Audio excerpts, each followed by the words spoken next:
Kita langsung sapa jurnalis Kompas TV, ada Wahid Mukaidori dari Sidoarjo, Jawa Timur. Selamat siang Wahid. Wahid, bisa Anda ceritakan seperti apa? Tadi kita mengetahui bahwa Wakil Gubernur Jawa Timur Emil Dardak sempat mengunjungi keluarga korban di sana. Lalu bagaimana dengan pencarian kini? Kita tahu bahwa alat berat juga belum bisa diterjunkan karena memang kondisi bangunan yang rawan. Bagaimana dengan kini pencariannya? Reza, selamat siang. Hari ini memang di belakang saya ada ribuan wali santri yang memang menunggu kepastian tentang kerabatnya, tentang siswanya, tentang anak-anaknya yang menunggu kepastian tentang kondisi saat ini. Saat ini memang di tempat kejadian perkara di pesantren Al-Ghazini di Buduran, Sidoarjo memang sedang proses pendataan, kemudian proses verifikasi data dan segala macam, kemudian juga ada proses evakuasi yang memang sangat hati-hati. Karena tadi seperti yang sudah disampaikan oleh Wakil Gubernur Jawa Timur Emil Dardak, bahwa memang proses evakuasi ini butuh kehati-hatian, jangan sampai ketika proses evakuasi ini justru menimbulkan korban baru. Data yang kami peroleh pada saat ini 102 sudah teridentifikasi dan sudah dievakuasi ke beberapa rumah sakit. Kemudian yang terbaru ada 12 titik yang kemungkinan akan bisa dilakukan evakuasi. Dari bawah lokasi itu ada sekitar 7 korban yang sudah memberikan sinyal lewat handphone dan lewat suara-suara gitu. Ini masih proses terus dilakukan oleh tim Basarnas, BPBD dan seluruh tim yang berada di Sidoarjo. Semua pihak hadir ini dari pusat, dari provinsi dan dari Sidoarjo.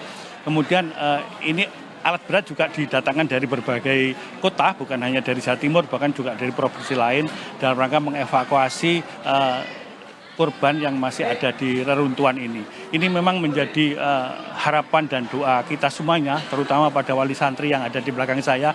Ini semua memanjatkan doa, mudah-mudahan apa yang menjadi harapan mereka akan keluarganya, anaknya, saudaranya yang sekarang ini belum teridentifikasi, memang segera diberikan kabar, ada kepastian.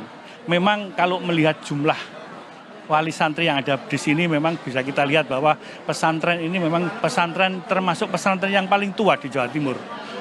Beberapa referensi bisa saya dapatkan bahwa ini pesantren ini berdiri pada tahun 1927. Bahkan ada referensi lain menyampaikan bahwa ini pesantren berdiri pada tahun 1920. Ini pesantren tua sehingga usianya sudah melebihi 1 abad. Sehingga brand pesantren ini cukup berpengaruh menyelenggarakan berbagai macam pendidikan di pesantren ini. Mulai dari tingkat sekolah dasar atau madrasah ibtidaiyah, sekolah menengah atau madrasah sanawiyah, kemudian ada madrasah aliyah atau SMA setingkat SMK, kemudian ada perguruan tinggi Institut Agama Islam Al-Ghazini. Ya, di sini memang Al-Ghazini ini nama dari pendiri pendahulu. Jadi Al-Ghazini adalah pendiri pada tahun 1920-an itu, kemudian disebutkan menjadi nama pesantren yang cukup tersohor ini. Pesantren tua ini gak mudah disebut sebagai pesantren Buduran. Al-Ghazini itu sudah sangat melekat sekali, sehingga melihat kondisi saat ini banyak sekali masyarakat, banyak sekali handai tolan, keluarga, wali santri berdatangan di sini untuk memastikan, untuk mencari data, mencari informasi, sekaligus memberi doa. Mudah-mudahan apa yang terjadi pada saat ini bisa segera terselesaikan. Reza. Iya, Wahid, yang juga menarik perhatian saya adalah gambar di belakang Anda saat ini. Kalau kita ketahui bahwa memang lokasi ambruknya musola pesantren Al-Ghazini ini sudah disterilisasi, bahwa wali santri, warga ini diminta untuk menjauh dari lokasi. Bisa Anda gambarkan sejauh mana jarak antara Anda melaporkan saat ini dengan lokasi robohnya musola atau bangunan dari pesantren Al-Ghazini? Gedung ini adalah tempat belajar siswa tingkat sanawiyah, di posisinya sekitar kurang lebih 100 meter sampai 200 meter dari lokasi robohnya gedung. Di tempat ini digunakan sebagai posko BPBD, posko Basarnas, dan tempat di mana informasi dari wali santri untuk berkumpul di tempat ini. Memang mereka tidak diizinkan untuk mendekat ke lokasi karena ruas area yang disterilisasi makin meluas ke samping utara, supaya ini menghindari adanya musibah yang kedua kalinya, mengingat kondisi gedung juga masih rentan untuk didatangi oleh banyak orang, ini justru mengkhawatirkan. Oleh karena itu di lokasi ini, di lokasi saya ini selain banyak ribuan wali santri juga ada posko untuk instansi-instansi terkait yang melakukan partisipasi dan pencarian terhadap musibah ini. Sehingga mereka tidak diperkenankan untuk mendekat ke lokasi tempatnya roboh, musola yang roboh itu, karena mereka juga banyak terjadi alat berat sehingga mengkhawatirkan nanti mengganggu keselamatan atau mengancam keselamatan jiwa para wali santri. Reza.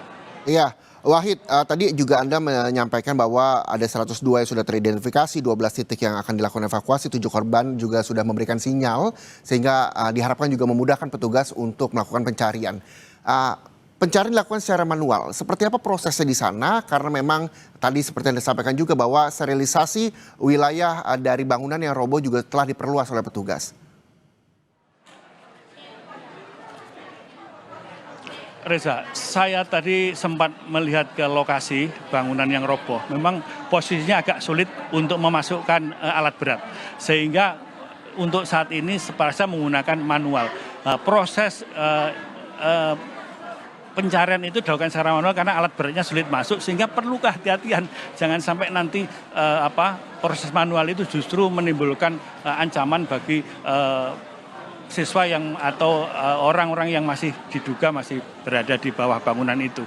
Ini memang butuh kehati-hatian karena yang penting menurut Wakil Gubernur Jawa Timur dan menurut Bupati Sidoarjo memang yang diutamakan adalah bagaimana keselamatan. Bagaimana siswa atau anak-anak ini bisa diupayakan lebih dulu. Jadi bagaimana kondisinya, bagaimana keadaannya supaya bisa segera dievakuasi dan dalam kondisi selamat mudah-mudahan. Reza. Wahid, tadi juga disampaikan juga pencarian masih dilakukan secara manual karena mengingat bangunan atau di wilayah-wilayah yang juga cukup rawan begitu ketika memang alat berat digunakan. Pencarian manual dilakukan. Seperti apa sih di sana dilakukan oleh para petugas? Apakah kita ketahui bahwa memang yang roboh ini kan sebuah bangunan, semen, tembok dan sebagainya ini cukup berat. Seperti apa nantinya para petugas ini melakukan evakuasi untuk menyelamatkan para korban di sana? Sepanjang yang saya pantau siang ini, tim dari berbagai institusi melakukan evakuasinya memang secara hati-hati karena tidak bisa menggunakan alat berat, sehingga proses pencarian, proses mengidentifikasi dan segala macam butuh kehati-hatian. Kemudian mereka menggunakan alat-alat yang seadanya yang sekiranya tidak mengkhawatirkan terhadap kondisi robohnya cuil-cuilan bangunan yang dirasa itu masih sangat membahayakan manakala ada penghuni yang ada di bawahnya. Jadi malam ini rencananya semua tim instansi dari berbagai pihak akan melakukan koordinasi terus-menerus. Tadi siang sudah, pagi tadi sudah, sore ini juga, dan akan dilanjutkan pleno nanti malam bahwa seluruh instansi ini akan mencoba melakukan ikhtiar, melakukan upaya evakuasi dengan alat berat supaya segera bisa teridentifikasi dan bisa segera diketahui kondisi manusia atau siswa atau siapapun yang berada di bawah bangunan ini. Tentu yang utama adalah bagaimana agar keselamatan manusia diutamakan. Sekali lagi, keselamatan manusia diutamakan sehingga kehati-hatian itu tidak ada maksud apapun kecuali jangan sampai proses evakuasi itu justru membawa korban berikutnya. Reza. Perlu kehati-hatian sesuai dengan instruksi dari Wakil Gubernur Jawa Timur, Pak Emil Dardak juga menyampaikan bahwa ini perlu kehati-hatian, harapan besar bahwa petugas bisa menyelamatkan korban yang juga tadi seperti yang disampaikan sudah memberikan sinyal, ada sekitar 7 korban yang sudah memberikan sinyal. Lalu bagaimana sebenarnya akses di sana, bisakah Anda gambarkan? Dan ketika memang ada korban yang terjebak, bagaimana dengan suplai distribusi misalnya konsumsi untuk bisa dikonsumsi oleh para korban yang memang masih terjebak hingga hari ini?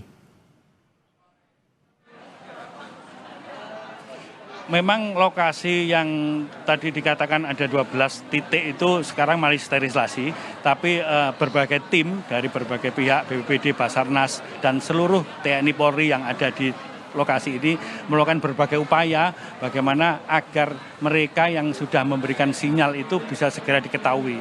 Tentu dengan proses kehati-hatian tadi, karena kan alat berat tidak bisa masuk, sementara potongan-potongan bangunan yang memang cukup berat itu sebenarnya tidak mudah juga untuk dilakukan evaluasi, sehingga ini memang prosesnya butuh sangat serius, sangat hati-hati dan penuh dengan rasa was-was, jangan sampai nanti apa yang mereka lakukan itu adalah bisa mencederai yang berada di bawahnya. Tapi begini, tadi Wakil Gubernur Emil Dardak menyampaikan bahwa coba tetap akan terus dilakukan upaya-upaya misalkan pengiriman makanan, bahan makanan, kemudian memberikan berbagai fasilitas yang bisa memungkinkan membantu 12 titik yang dimungkinkan masih ada korban yang berada di bawahnya supaya mereka sebisa mungkin bisa mengatasi kondisi yang memang sangat-sangat emergensi. Ya, Wahid, kita juga berdoa bahwa cuaca juga mendukung ketika proses evakuasi dilakukan di sana. Karena memang ada 12 titik yang akan dievakuasi, di mana 7 korban diantaranya sudah memberikan sinyal. Lalu bagaimana dengan keluarga korban yang saat ini tempat Anda melaporkan, apa yang mereka bisa lakukan selain kita tahu bahwa doa itu sangat penting begitu dipanjatkan oleh keluarga yang memang mengetahui bahwa masih ada anggota keluarganya yang menjadi korban runtuhan bangunan di Pondok Pesantren Al-Hozi ini. Apa yang bisa mereka lakukan di sana?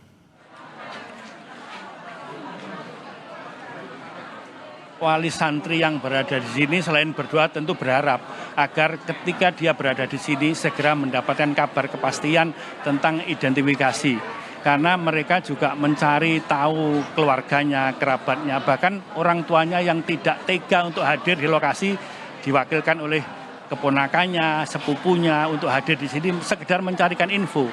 Karena mereka tidak diperkenankan datang ke lokasi tempat kejadian perkara karena disterilisasi, sehingga mereka berada di posko yang memang disiapkan oleh pondok pesantren mendekati ruang Basarnas, ruang BPBD, sehingga ketika nanti ada informasi terbaru dari instansi yang terkait, mereka bisa segera diketahui, mereka segera mengetahui. Sejauh ini memang belum ada kabar kepastian itu karena pihak instansi terkait sendiri juga masih melakukan cross check data antara instansi yang lain, antara yang rumah sakit, antara yang BPBD, ada dengan Basarnas, jangan sampai mereka salah data. Ini yang dilakukan oleh petugas Basarnas dan tim-tim yang lain, melakukan kehati-hatian dalam mengekspos data. Wali santri berada di sini tentu juga penuh sabar, penuh dengan rasa doa mudah-mudahan kerabatnya, keluarganya, bahkan putra-putrinya masih bisa diselamatkan. Oleh karena itu mereka hanya menunggu bagaimana update. Setiap kali ada update maka orang tua akan melakukan identifikasi anaknya, alamatnya. Kemudian mereka juga akan meng-cross check dengan data-data yang ada di sekolah. Dan sejauh ini memang belum bisa diterima dengan baik data-data itu karena memang pihak instansi pemerintah sendiri juga masih harus saling koordinasi, jangan sampai salah data, sehingga warga di sini tentu harus bersabar, harus menunggu bagaimana nanti pada akhirnya keluarganya yang sekarang lagi dalam proses pencarian ini mudah-mudahan bisa membawa kabar yang baik. Baik, amin, amin. Alamin. Terima kasih, jurnalis Kompas TV Wahid Mukaidori melaporkan langsung dari Pondok Pesantren Al-Hozi Sidoarjo, Jawa Timur. Selamat kembali bertugas dan tetap hati-hati. Dan saudara, terkait dengan robohnya bangunan di Pesantren Al-Hozi di Sidoarjo, Jawa Timur, saya akan memberikan informasi bahwa ada 92 korban yang tadi disampaikan oleh 2 jurnalis Kompas TV yang saat ini berada di Rumah Sakit UD Notopuro dan juga Rumah Sakit Siti Hajar. Ada 3 korban meninggal, tapi kami masih menunggu pihak atau otoritas yang bisa memberikan statement terkait dengan jumlah korban dari robohnya bangunan di Pesantren Al-Hozi Sidoarjo, Jawa Timur.